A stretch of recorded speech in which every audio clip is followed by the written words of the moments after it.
Welcome back to Moose on the Loose, your source of uncorrupt media. My name's David. Today you're going to see Justin Trudeau get heckled and criticized right out of the House of Commons. Poopy pants Justin Trudeau fills his diaper and goes crying home to his mommy. It is embarrassing. I've never seen him get destroyed this bad in the House of Commons. And it's not just by Pierre Poilievre, also Melissa Lantsman. They do the 1-2 punch on him and it's amazing. Let's check it out. We cut auto theft by 50%. Under the previous common sense conservative government. And he's right. We did it at a lower cost to taxpayers. And he's also right that he reversed our reduction in auto theft because it has exploded by 32% since he took office, just as the bureaucracy has exploded. He has not put it into frontline officers. In fact, at the Port of Montreal, there's only 5 of them to inspect 500,000 containers, only 1% of which get inspected. Why won't he cut the high-priced consultants and bureaucrats and get boots on the ground? The Right Honourable Prime Minister. It would be more credible what the Leader of the Opposition was saying if he hadn't voted against sending $121 million to the province of Ontario to fight against organized crime and car theft. If he hadn't intended hadn't announced that he's voting against our fight against money laundering. Mr. Speaker, he still has time to change his perspectives and get behind our initiatives to fight organized crime, to fight auto theft, and to stand up for Canadians. He cut thousands of jobs under his previous government from border services. We've invested in them and we will continue to. Something's off about Trudeau. If you look at him, he looks all spacey and weird. Like he is seriously looking funny. The Honourable Leader of the Opposition. I'll say it softly and slowly so the Prime Minister can understand. We cut auto theft by 50%, right. By half. Yes, while reducing the cost of the bureaucracy. And yes, we are voting against him putting hundreds of millions of dollars more into high-priced consultants and back-office bureaucrats that don't stop crime. My common sense plan will scan every container going out of the 4 biggest ports and put 75 border agents to do the inspections on the ground. Why can't we have more boots on the ground and fewer bureaucrats in offices? It's kind of crazy that the shipping containers don't all get scanned. They said 1%. There's literally 5 people in the Port of Montreal that deal with all of it. Less than 1% scanned. That is absolutely crazy. Think how many things that can be smuggled or stolen just having barely 1% of all the containers scanned. That is crazy. We can have robots doing all that stuff. We don't need people to do all the scanning. They can just have a system that flags anything that comes up weird. Prime Minister. Speaker, again, he talks about boots on the ground, but the government he was part of, that he's taking credit for now, actually cut thousands of jobs of boots on the ground at the Canada Border Services Agency. We've continued to step up to support Canadians. They like to mention C5.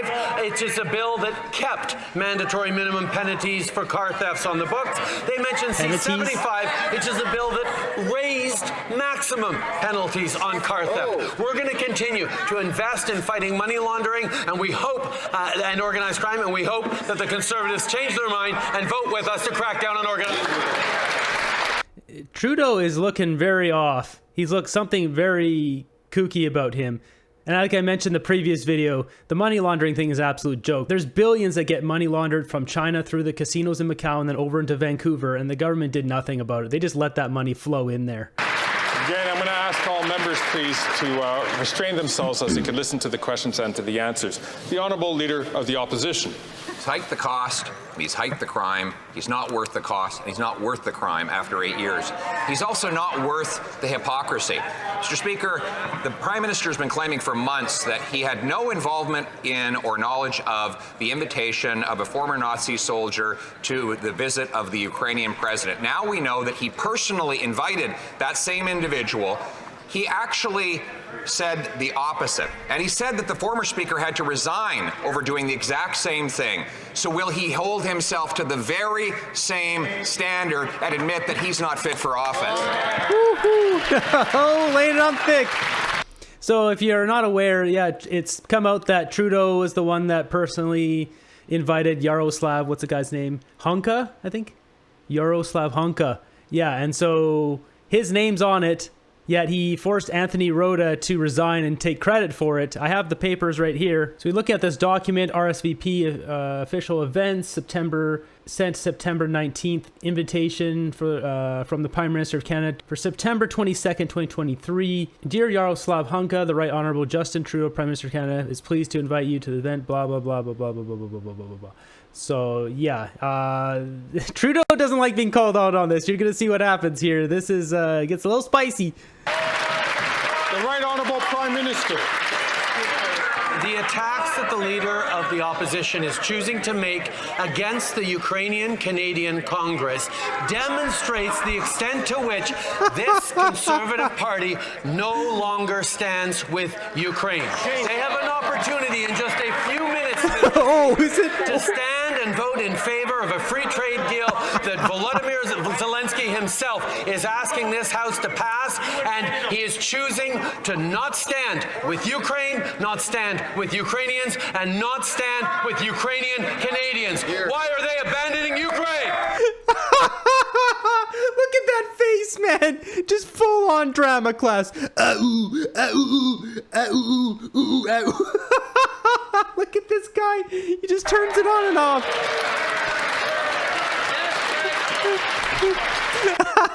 All the barking seals, the Liberal seals. So dumb. Hello. Order. The honourable member for Come on. Chambly. They go back and forth a bit here in French, and then you see Jagmeet here's got to try to get a zinger on him. Everyone's hitting Trudeau with stuff today.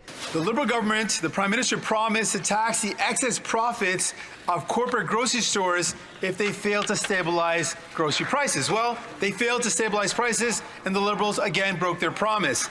The Liberals announced instead another study on food prices. Canadians don't need another study to know that they're being gouged by corporate greed. It turns out we've learned the Liberal housing minister received thousands of dollars in donations from none other than the Sobeys family. Is that why they're protecting their wealthy friends? I gotta say, I don't like Jagmeet. He's an absolute fool and an idiot, and he's propping up this government. But that was pretty good zinger he got there on him. The Right Honourable Prime Minister. Mr. Speaker, more competition means lower prices, more choice, and more innovative products and services for Canadians. Our government has just passed new legislation that empowers the Competition Bureau to hold grocers accountable and prioritize consumers' interests. The fall economic statement also cracks down on predatory pricing, and I urge all parties to vote in favor of that. Canadians are watching and counting on each and every single one of us in this House of Commons to keep supporting them. Trudeau's eyes don't seem to be locking on. They're kind of like, something's looking weird on him, man. After months of feigned outrage and apologies on behalf of everyone else, a new report by the Globe and Mail shows that the Prime Minister's office invited a Nazi to his diplomatic reception in Toronto. He blamed the Speaker, saying that he acted alone. He's saying he had no idea about any of it. He called for him to take responsibility. He watched him resign, and yesterday he tried to blame the Ukrainian Congress. After all of the embarrassment all over the world, why is he above the rules that he applies to everyone else? The Honourable Government House Leader. Mr. Speaker, what we're talking about is... Look at Trudeau's face right here. Just watch his eyes. He is looking like he is completely zonked out. Some name that came from a community organization. Obviously, the Prime Minister had no knowledge of this, but here we know what is happening over here. We are voting today at third reading on the Canada-Ukraine free trade arrangements. Mr. Zelensky stood there and asked us to pass this. Look at Trudeau. Is he in Spaceland? Like, where is he? Is he on the nose flower? What is going on here? Look at him. Anyone else seeing this? He looks like he's staring right into his shoulder blade. Opposition to this bill is a moral failing of historic proportions in response to an effort to support our friends in Ukraine and repel the Russian invaders. This guy's response is just babbling nonsense. Absolute babbling nonsense. Honourable Member from Thornhill. What an embarrassment embarrassment it must be for the House Leader to have to clean up the Prime Minister's mess every day. The invitation had the Prime Minister's name on it. It came from him. And I'm just interrupting this because watch this. This guy up here, he's going to point, and that's when Trudeau will get up and he storms out while Melissa Lantsman is grilling Trudeau on this the Yaroslav Hunka Nazi situation. Just watch. This guy points. for months, he said only the Speaker invited him. It turned out not to be true. His own House Leader said that the invitation merited a Speaker's resignation. So he just got up. He's storming out right now. The Speaker resigned because of him, and all of them watched him do it. So will the Prime Minister be subject to the rules that he imposes on everyone else? So just watch here. Trudeau's not in his chair. Again, Mr. Speaker. So you can see Trudeau's gone now. He's not in his chair. He's off emptying his diaper in the bathroom right now. He's getting his mommy to clean him up. Another small conflagration to mask their larger historical moral failing of not supporting the people and the armed forces of Ukraine and the president of Ukraine, who stood in this very chamber not months ago and asked us to support the Canada-Ukraine free trade arrangements. You can hear all the Conservatives basically heckling them and grilling basically as he's walking out the door. That's all that is. I wish they had another camera here to show all that. Then they voted against Operation Unifier and support for our troops that once again supports Ukraine. What is next, Mr. Speaker? And why will they not stop trying to hide their moral failings? This guy's just, he is an absolute mess. Christian Freeland with the shameful.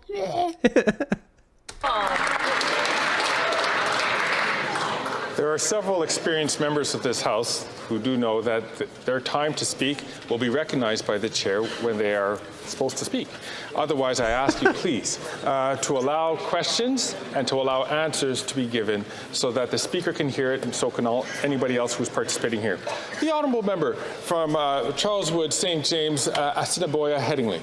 Yeah, so he just had his little calm down speech there because Poopy Pants Trudeau just stormed out. Can't handle the heat. What a disgrace of a Prime Minister, an absolute loser bonehead. That guy can't get out of power soon enough. Just the biggest disgrace to Canadian history. Thank you, Mr. Speaker. And that was a shameful answer from that member, Mr. Speaker. It was. Another day, another international embarrassment. After months of denials and throwing the former Speaker under the bus, now we learn that it was the Prime Minister who invited a Nazi to a reception with President Zelensky.